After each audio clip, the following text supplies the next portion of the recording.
Okay, so in this video, we're going to look at hypothesis testing for a single mean. Okay, I've recently been considering tutoring students individually. It's been a while since I've done so. And, many years ago, I remember I was charging as much as $50 an hour. So I'm not sure how much at this point I can charge. I've decided that I would survey parents of school-age children and see how much they'd be willing to pay. So I surveyed 72 parents. The mean amount that they indicated they'd be willing to pay is about $68 with a standard deviation of 12.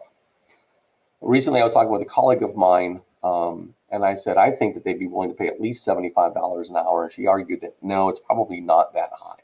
It's probably still less than $75 an hour on average that parents are willing to pay for private tutoring.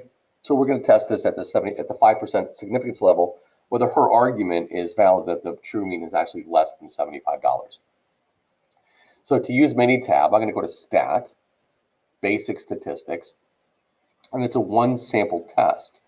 Now, it's either going to be a one sample z-test or a one sample t-test.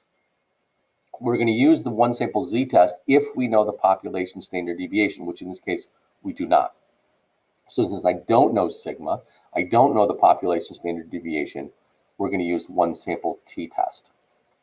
And in the one sample t-test, the first selection is whether our data is in a column or we have summarized data. In this case, we have summarized data. And Minitab is going to ask us for the sample size, which was 72 parents, the sample mean, which was $68, and the standard deviation, which is 12. Now, in a previous video, we had looked at doing confidence intervals only, and we just skipped right over this piece here and went right to options.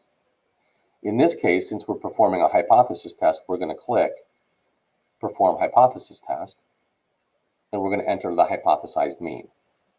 Now, my hypothesized mean is 75 because I believe that parents are willing to pay $75 or more. So that's my hypothesized mean.